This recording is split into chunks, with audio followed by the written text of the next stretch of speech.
Hello, everybody. Welcome back to another installment of our YA book unboxing. We have another box full of wonderful books. I'm really excited about this batch. Me too. Let's get started. Okay, go ahead. You want to go first? Oh, I'm going to go first? Okay. Let's do The End. Dun, dun, dun. That definitely sounds like the end of the world, Yes, right? by Matt Strandberg. What matters most when the world is ending. Oh. The world is about to end. What will you do with your last days? When will the world end? With massive comet Foxworth hurtling toward Earth, humanity now knows the exact date. Simon wants to spend his last weeks with the people he cares about most, especially his ex-girlfriend Tilda, who dumped him shortly after the news broke. Oh, man. Interesting. Since Lucinda was diagnosed with cancer, she's retreated into herself, preparing for the inevitable. Suddenly facing down a death that makes her the same as everyone else, she longs to connect again, but doesn't know where to start. Reaching out to her former best friend seems like a good first step. Then Tilda's found dead. An accusation starts circulating. Cut. Then Tilda's found dead. An accusation starts circling that Simon is the killer. With the days slipping away, Simon and Lucinda race to find answers. But the truth is they may never have known Tilda at all. Okay, that sounds interesting. So there's like, first of all, the end of the world coming. Mm-hmm. Second of all, murder mystery. Yep. Is trying to solve a murder kind of pointless when you know everyone's about to I was thinking that while I was reading it. But it does sound interesting. I know, you gotta get to the truth before everything ends. The thing about books that are about the end of the world is you think about all the things that you deal with in day-to-day life that don't really matter. Mm-hmm. Like if you knew the end was coming, would we worry about half the things that we worry about? No. And just how you would live differently for your last amount of time that you have left, you know? So I always love books like that. Yeah, and it seems like with the end of the world too, like the relationships you have with people matter. So if someone does wind up dead, I would want to know the truth before I disappear completely. So that's interesting. That looks good. We have one just sitting here. Is that a I'll new put one? that back in. A new one we took out? Sources say. I peeked. 2 X's, 1 election, all the drama. There's always drama. Lori Goldstein, sources say. At Acadia High School, election 2020 is more than just politics. It's a battle of the X's. So is this like school election? Yeah, it sounds like it. That's nice and refreshing from what we're dealing with now. Yeah. Student council. So this is like high school student council elections. X's battling one another to be elected. Sounds hilarious. Sounds good. Sounds like a smart comedy. All right, I'm gonna go for this one because I like the cover art. Dating Makes Perfect by Pintip Dunn. And let's see what it's about. Dating takes a rom-com twist. The Tech sisters don't date in high school, not because they're not asked, not because they're not interested, not even because no one can pronounce their long Thai last name, hence the shortened awkward moniker, but simply because they're not allowed. Until now. Oh, I love it. It's like one of those Asian dramas. Yeah. Yay, have fun. I'm going to leave the rest up for mystery. Leave it up to the imagination. Yes. It's cute. All right, I'm going to grab this scary looking one. I love those rom-coms. Bear Mouth. Bear Mouth. Novel by Liz Hyder. 2019 Children's Book of the Year from the UK Times. It only takes one person to start it, he says, voice tickling my ears, just one. What? Start what? I whispers back as I pushes my load past the trap he's holding open for me.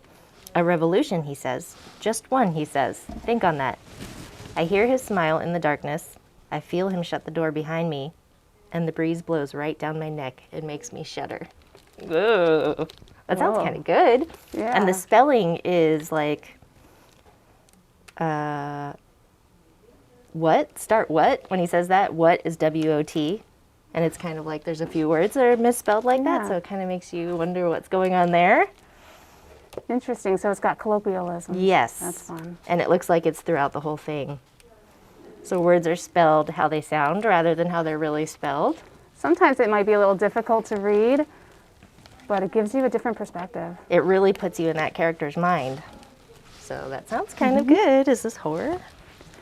I don't know. It's not labeled as horror, so maybe it's just a mystery. When he was tickling the ear, that kind of sounded a little horror-like for me, and just like, whoa. All right, I'm going to go for this one because I like the cover art. The Puppet Master's Apprentice. Isn't that beautiful? It is beautiful. My goodness. Lisa Deselm, excuse me. It's by Lisa Deselm. What's it about?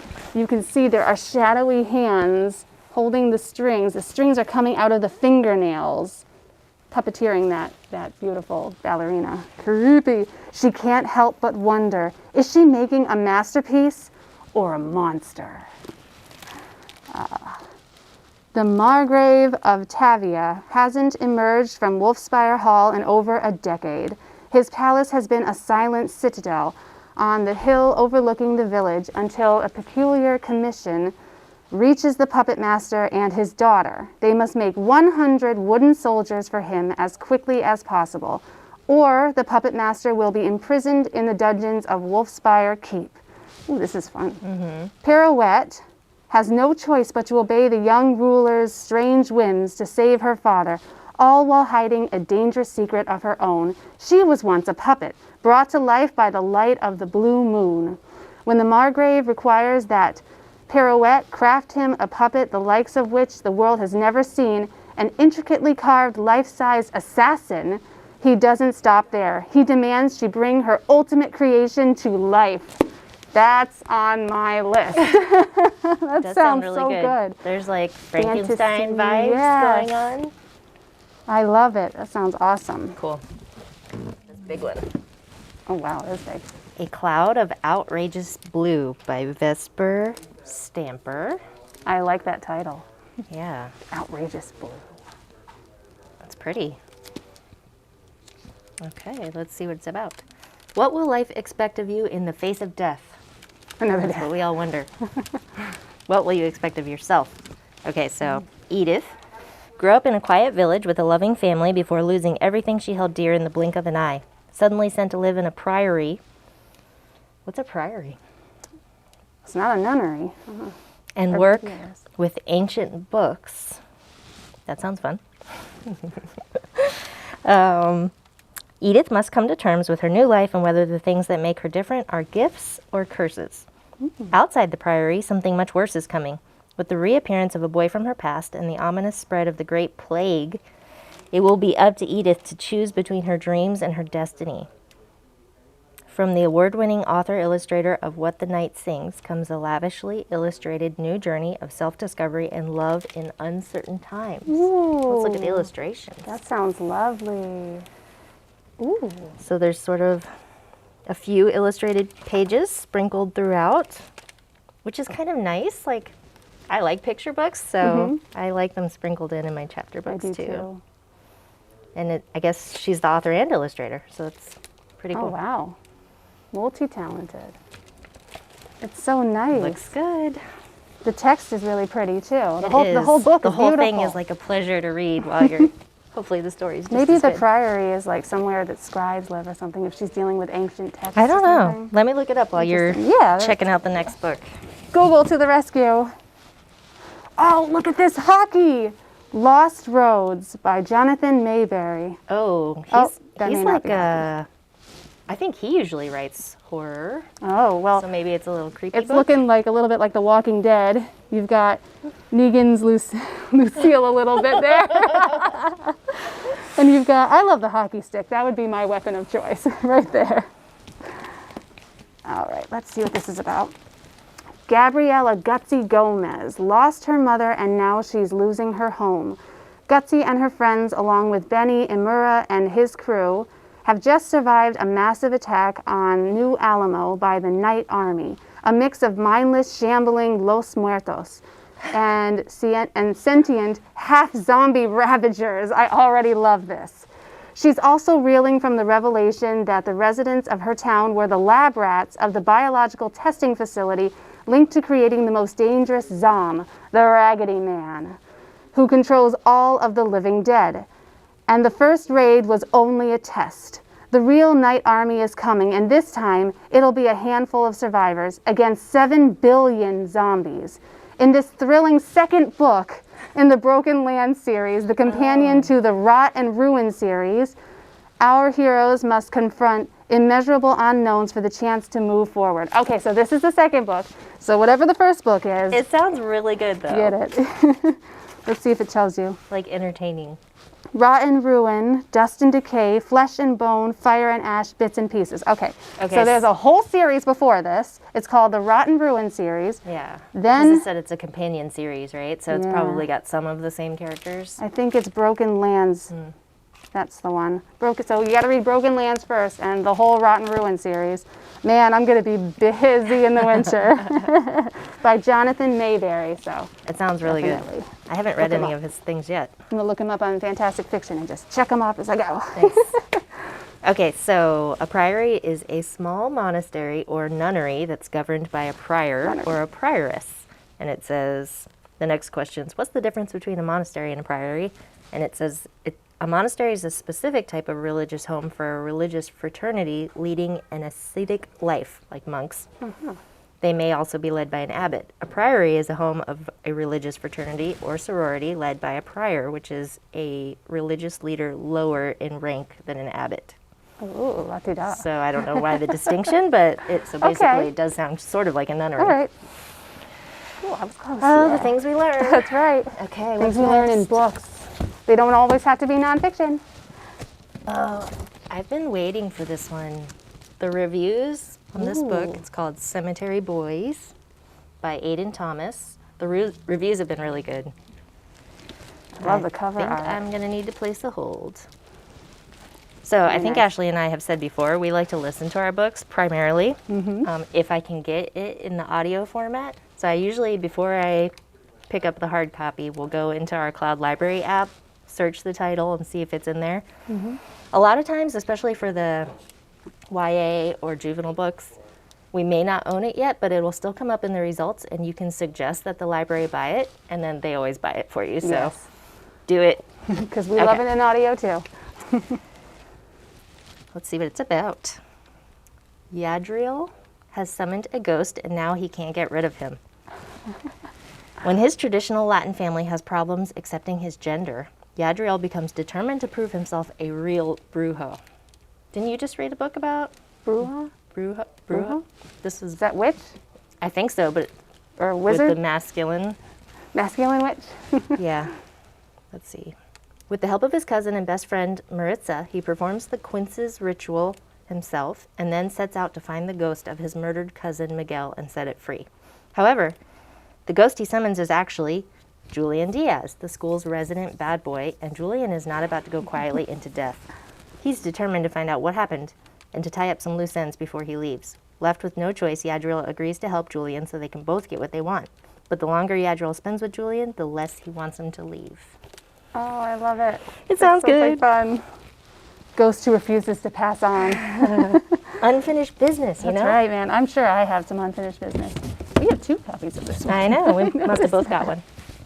All right. This one's called Throwaway Girls by Andrea Contos. And it says, everything started with the body at the edge of the lake. I know that now. And you can see this girl's face has kind of been whited out or redded out with red paint. Ooh. Thriller. Caroline Lawson is 3 months away from freedom, aka graduation day. That's when she'll finally escape her rigid prep school and the parents who will never accept her for who she is. Until then, Caroline is keeping her head down, pretending not to be crushed by her family or heartbroken over the girlfriend who took off for California. But when her best friend Madison vanishes, Caroline knows she has to get involved. She has her own reasons not to trust the police, and she owes Madison big time. Soon, Caroline discovers that her own uncomfortable secrets about the hours before Madison's disappearance are nothing compared to the secrets Madison's been hiding. It's only when Caroline learns that there are other missing girls that she begins to close in on the truth. But as every new clue leads Caroline closer to the connection between these girls and Madison, she faces an unsettling fact. There's only one common denominator between the disappearances: Caroline herself. Ooh, I love those thrillers. It's fun. Maybe she's an unreliable narrator, too. It sounds like it. Awesome. And Throwaway Girls, like that does remind me actually of like when you watch true crime, whatever on TV or read it. Like I like to watch Forensic Files before I go to bed. It like helps. Not before you go to bed. That would give me nightmares. No, I know it's weird. Like I know it can be creepy, but it just puts me in the mood for bed. I've trained myself apparently.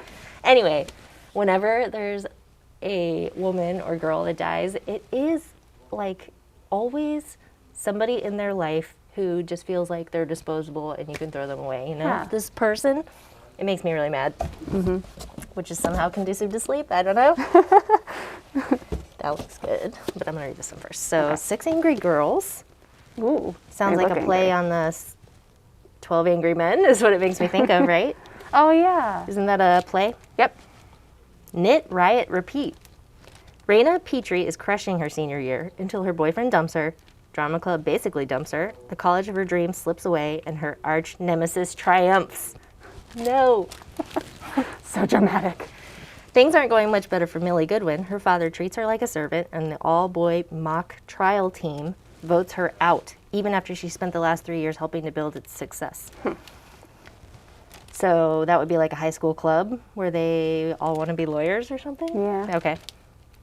But then an advice columnist unexpectedly helps Raina find new purpose in a pair of knitting needles and a politically active local yarn store. This leads to an unlikely meeting in the girls' bathroom where Raina inspires Millie to start a rival team. The two join together and recruit 4 other angry girls, not only to take on mock trial, but to smash the patriarchy in the process. I love it. I know, this is Battle sounding of the Sexes. That is great. That sounds really good. 6 Angry Girls. I'm putting that on my list, too. Yeah. All right, my list is growing and growing. Let's see what this one is. Above All Else by Dana Allison Levi, or Levy.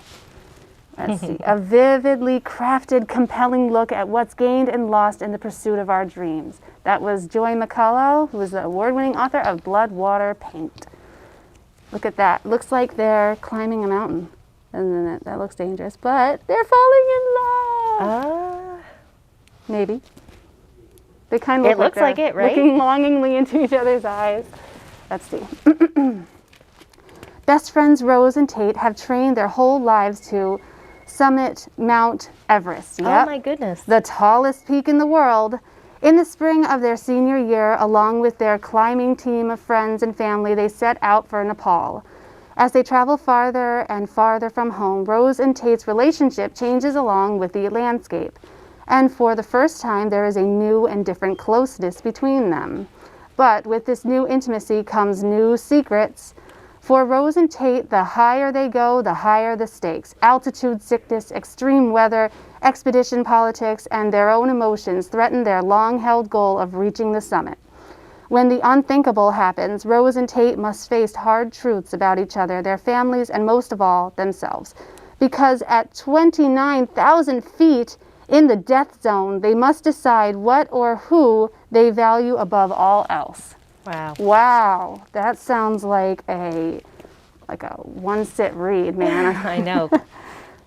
That sounds to me, harrowing. So this sounds like a contemporary, like there's no fantastical aspects or anything. But for me, imagining all the work, the goal setting, and like hard work that it would take to train and follow through with your desire to climb Mount Everest, to me that is a fantasy because I'm never going to be climbing Mount Everest. And it's like, it's amazing reading about other people and you know, that are so different from myself. It's super dangerous. I read in an article one time that it got so cold up there that these hikers were up there and they made themselves hot chocolate, and when they drank it, their teeth cracked. Oh my goodness, that's horrible. That would turn me off right away. I was like, okay, if I can't have hot chocolate up on the summit, I don't want to go. We're not meant to be there. No. Human life is not meant to be there. No. But that does sound like a good read. I'm grabbing this one.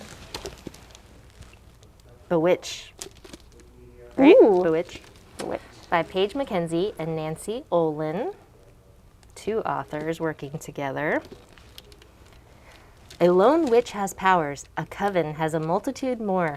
New girl and secret witch, Iris, just wants to get through her first day of school without a panic attack. The last thing she expects is to be taken in by a coven of 3 witches, soft-spoken and supportive Greta, thoughtful and musical Ridley, and fiery and spirited Binks. I just watched Hocus Pocus last night, and the cat's last name was Binks. I love it. So, they may be the first witches Iris has met, but their coven is not alone in their small northwestern town. The Triad is the other coven at their school. Like, really?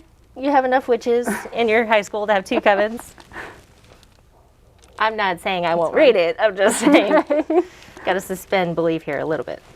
When the Triad's not using spells to punish their exes or break up happy couples for fun, they practice dark magic. The 2 covens have a rivalry stretching all the way back to junior high. When tragedy strikes and a witch is murdered, the rival covens must band together to find out who's responsible before it's too late. Someone's anti-witch ideology has turned deadly, and one of them is next. An inclusive cast of witches who leap off the page with style and attitude, acclaimed authors return with a brand new read that will charm readers through its thrilling conclusion. Okay. Have you seen Winx Club? It's animated, right? Yes. I don't think I've seen much of it. I thought maybe Reagan might be interested She in it. might. But this really reminds me of the plot, the beginning plot of Winx Club. You've got, I think actually her name was Ivy. I think it was, or close to it. And she's this is just Iris. this normal girl, Iris. Close. Okay, so yeah, Ivy and Iris. She comes in and the same thing. She finds this clique of witches, this coven of witches. And then you've got the evil coven of witches who do punish their ex-boyfriends and stuff. So very Nice. similar. So if and you've ever like seen that, this might be right along. Yeah. If you like in your Winx Club, interest. try Bewitch. Bewitch. Is it my turn? It's your turn? All right. Mr. Meteor. And this one's another collaboration between authors, Taylor K. Magia and Anna Marie McLemore. Oh, I'm sorry. Did I say Mr. Meteor? I meant Miss Meteor. Ms. Meteor. Oh, look at that. Maybe this is split personality. Oh, Love those let's find books. out. Nope. 2 ex-best friends, 2 big secrets, 1 beauty pageant. Oh, no. Everyone knows that Meteor, New Mexico, got its name from the space rock that crashed into the desert nearby. No one knows that Lita Perez came with it, or that she's starting to turn back into stardust. Ooh. Ooh, that's different. She'll never get a chance to graduate high school or kiss the boy she adores, not unless she can find a way to make Meteor hold on to her and never let go. Much to her surprise, Lita discovers her life might depend on winning the annual Miss Meteor beauty pageant. But if she's going to have a chance, she'll need her ex-best friend, Chicky Quintanilla. That's cute. Chicky knows Lita has no chance of becoming Miss Meteor.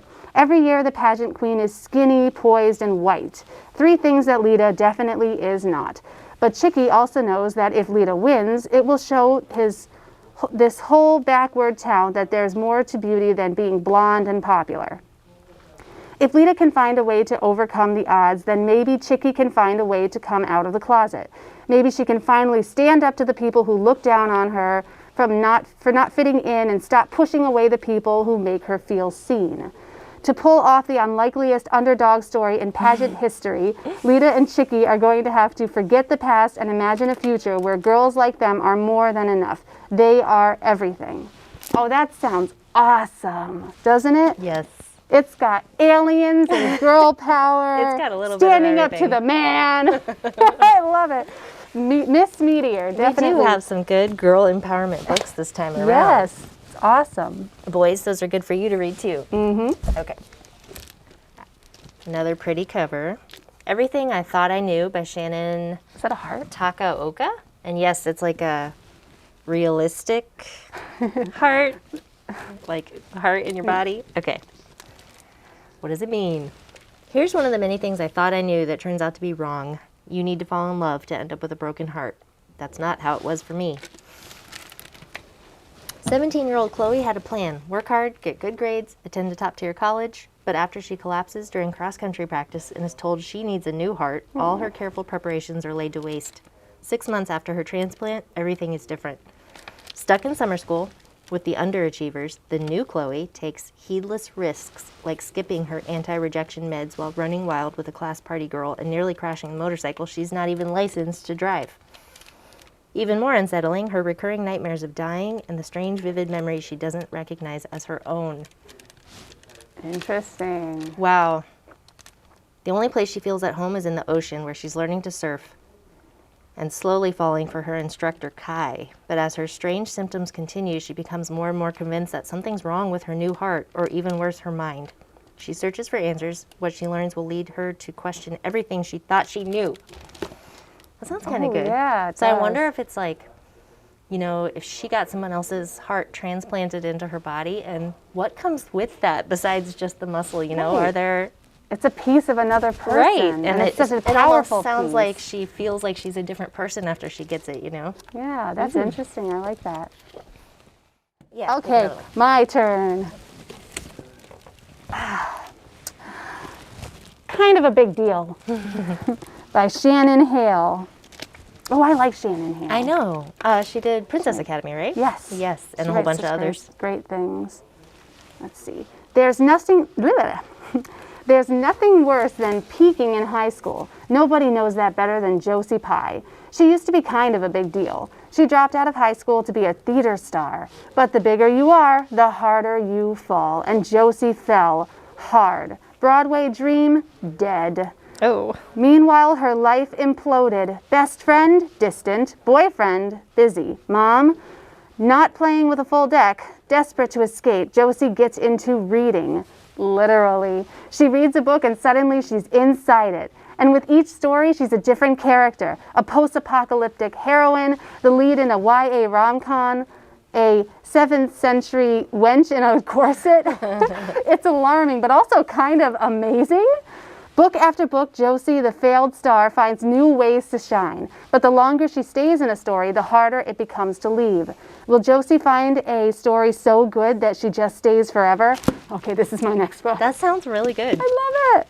This reminds me of another book, too, that I read a few years ago that I absolutely loved. It had the same thing. The girl was sucked into the pages.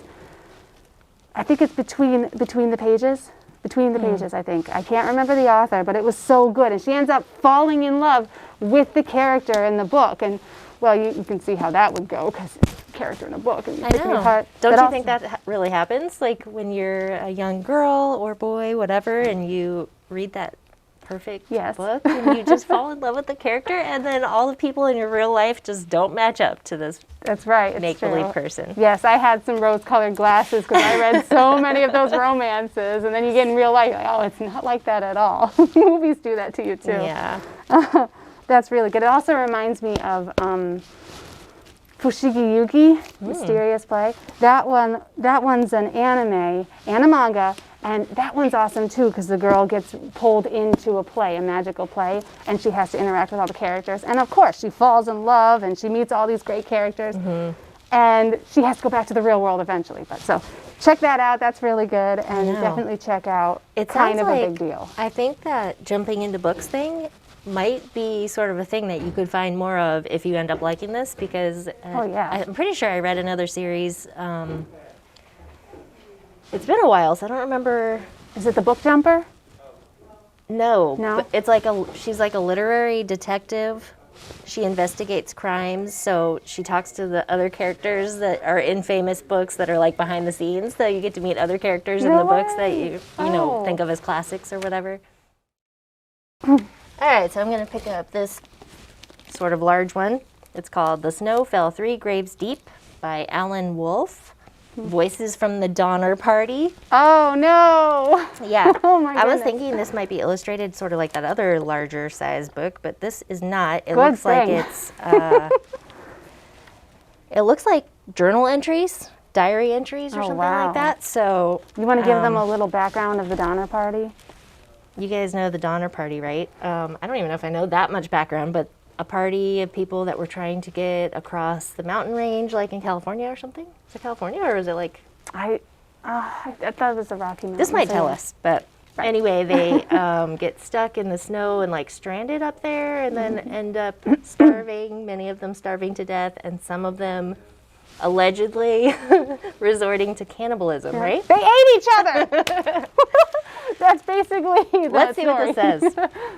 Dangerous and powerful hunger stalks the Donner Party at every turn through the unpredictable wilderness as they make their pivotal decision to leave the trail on their journey across the Sierra Nevada during the winter of 1846 and 47.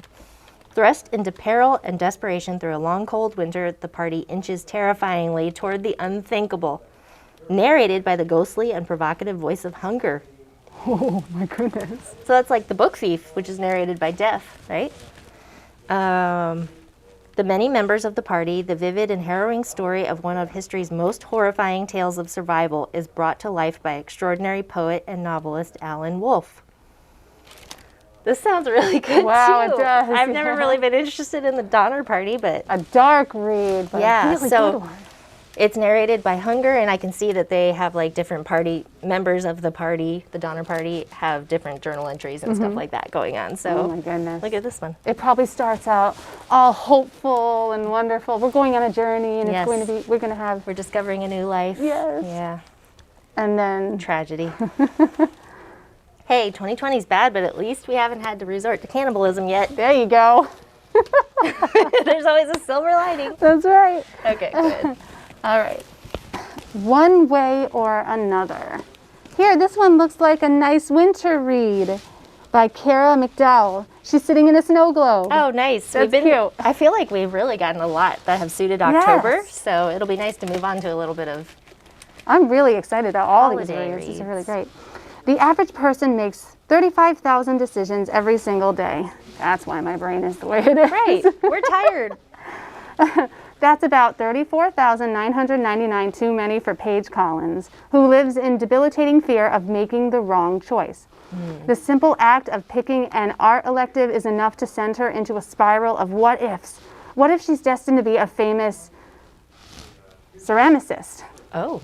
but wastes her talent in drama club? What if there's a carbon monoxide leak in the ceramic studio and everyone drops dead? Grim, but possible. Yes. I would not want to be in this girl's mind. That's why when Paige is presented with 2 last-minute options for Christmas vacation, she's paralyzed by indecision. Should she go with her best friend and longtime crush, Fitz, to his family's romantic mountain cabin? Yes. Or should she accompany her mom to New York, a city Paige has spent her whole life dreaming about? Oh man, 2 good choices. I know. Just when it seems like Paige will crack from the pressure of choosing, fate steps in the form of a slippery grocery store floor, and Paige's life splits into 2 very different parallel paths. One path leads to New York, where Paige falls for the city and the charms of her unexpected tour guide. Ooh. The other leads to the mountains, where Paige might finally get her chance with Fitz, until her anxiety threatens to ruin everything. But before Paige gets her happy ending in either destiny, she'll have to face the truth about her struggle with anxiety and learn that you don't have to be perfect to deserve true love. Oh, I like That that. sounds good. That sounds like a very Have you sweet seen that story. Sliding Doors movie? I think it's with Gwyneth Paltrow, but I'm pretty sure it's the same kind of thing where the story splits and you follow her doing one decision and you follow her doing the other one and you kind of see what Oh, would have interesting. happened. I wish I could I do wish we that. could Then do I that in wouldn't real life. I have know. a decision to make. I don't have anxiety like that, but I know a lot of people do, so Especially now, 2020 is like Yeah. skyrocketed anxiety. you never so know what's the right thing to If do. you're feeling anxious, read this book. I'm anxious to read it anyway because it sounds so interesting. It does sound good. Kind of reminds me of serendipity a little bit too. I know, and even in the summary, it sounds like both sides are good. Like good things Right. happen no matter what you It's choose. a happy ending no matter what. Sometimes you agonize over what is the best decision to make, but in actuality, like usually both things Right. will have good parts at least. In hindsight, you know? you're thinking, man, I worried for nothing. Why did I worry so much? Oh gosh. Deep fake. Have you Oh. seen these online? Yes. Yeah, it's scary, like scary. video of someone talking, but somebody like photoshops in someone else's face on top so it looks like that person And is it's very talking. believable. It's They do totally such a good realistic. It's scary. Mm-hmm. Be safe online, people. Job. Yes. Okay, this And is don't by- believe everything you read and see right That's away. That's right. You have to think critically about your online Everything. research. Okay. Sarah Darer Littman. Don't believe everything you watch. Good advice. Come on, everyone knows Will paid someone to take the August SAT for him. I mean, his scores went up by how much? Like 200 points? Who does that? Dara Simons and Will Halpern have everything they've ever wanted. They are the rulers of Greenpoint High's geekdom, overachieving in every way, and it's an intense competition to see who will be the valedictorian. One that the entire school is invested in. That is, until rumor has it, an anonymous gossip website posts a video of Dara accusing Will of paying someone to take the SAT for him. When the video goes viral, suddenly Will's being investigated and everyone's wondering how he pulled off cheating. But Dara swears that she didn't say those things, which seems a little hard to believe since you can see her in the video. Did Will cheat? Is it Dara saying that he did? Who's lying and who's telling the truth? The answer is more shocking than anyone realizes. Wow. This sounds stressful to me. It does sound very stressful, but it also sounds extremely relevant. Yes, that's true. There are a lot of deep fakes out there. All right. Okay, we've got 3 left. I know, we're getting there. This one is Daughters of Jubilation. I picked it up because she is so gorgeous. Look at that hair, look at those eyes. Daughters of Jubilation by Cara Lee Corthron, author of The Truth of Right Now. Oh, it goes all the way back. It's pretty. Uh-oh. In the Jim Crow South, white supremacy reigns and tensions are high, but Eveline Deschamps has other things to worry about. She has 2 little sisters to look after, an overworked single mother, and a longtime crush who is finally making a move. On top of all of that, Evie's magic abilities are growing stronger by the day. Her family calls it jubilation. Wow. A gift passed down from generations of black women since the time of slavery. And as her own magic continues to unlock, something dark comes loose and threatens to resurface. When the demons of Evie's past finally shake free, she must embrace her mighty lineage and summon the power that lies within her. Ooh, it's a Junior Library Guild selection. So, alternative history.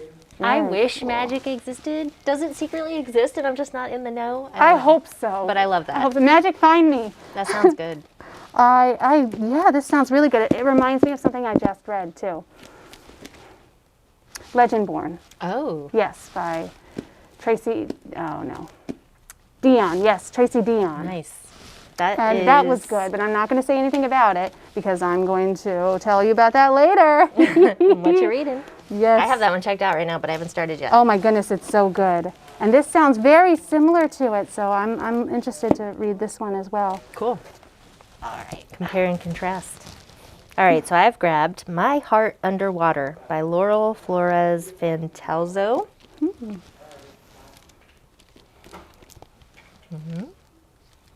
It's nice. I like what they did with the letters. It's neat. Underwater reflection. My heart underwater.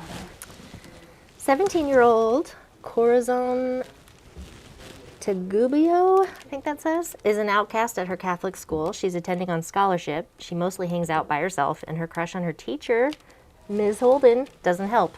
At home, Corey's less than perfect grades and mediocre college prospects disappoint her mom and dad, who are already working overtime to support her distant half-brother in the Philippines. When an accident leaves her dad comatose, Corey feels like Miss Holden is the only person who really can see her.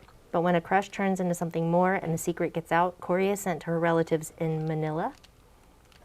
She's not prepared to face these strangers in an unfamiliar country, but she begins to discover how her family and their homeland have shaped her past and how they might change her future. This emotionally authentic story from a debut author takes readers on a journey across the world as Corey comes to understand her roots, her relationships, and ultimately herself. Oh, awesome. It's a Filipino. That sounds good, right? Is it a Filipino author? Maybe. It sounds like it, yeah. I think Corazon means heart. Too, Yes, I think so. Yeah. But she goes by Corey, so I kind of like that. That's cute. Oh, Aw, that that's sounds good. fun. I love that. I'm very interested in Filipino culture, so I'm definitely going to read that one too. Marjorie Liu, New York Times bestselling author, says, "This is life-affirming, life-inspiring, and life-loving, a heartache of joy and becoming." Ooh, Sounds like heartache. growing I like up. that. Sounds like it's going to make you cry a little know, bit. a little bit. I love books that make me cry. They really Make really my cold, touch dead the heart feel things. Yeah. Cold dead heart. All right. Sing Like No One's Listening. I do that all the time. Very good advice. By Vanessa Jones. It's a pretty cover. Let's see. Nettie Delaney has just been accepted into a prestigious performing arts school, and it would be her dream come true. Except she hasn't been able to sing a note in public since her mother died. Oh, now no. she must find the strength to heal and work through her grief, or step aside and make room for somebody else. Wow. Oh, wow. I like stories like that. It seems like those prestigious art academies, they're so competitive. And of course, the main character coming in always has some life-altering thing happen to them, something horrible that they ultimately grow stronger through. So I know. So if you have, these books like this are so helpful, I think, if you have had any kind of experience in your past that has brought you grief, if Yes. you've lost someone, you can see how someone else is working through it and surviving. Yes, I remember one book when my grandfather died. I took it really hard. And I read a book, I think it was Sarah Dessen, She's so This good. Lullaby. And I won't tell you what happens in it, but somebody dies, and the character has to go through that grief. And I kind of went through that process with her, and she helped me get through it. So books are so powerful. They are so good for helping you get through those emotions and help you come to terms with things that you just don't have control over sometimes. And I don't know if I've had anything that traumatic happen to me, but I just feel like you learn so much empathy from reading about other people and their experiences. And That's right. You take books on the get you emotions of the through life. characters sometimes too. know. Yeah. Oh, that's it. That's it. Our box is empty. Yes. So we have all these wonderful books, and you go ahead and put them on hold in the catalog. They are ready to go, except for the ones that I picked. There's probably going to be 5 or 6 of them. All right, guys. Thanks for sticking with us, and we'll see you next month. Happy reading. Bye.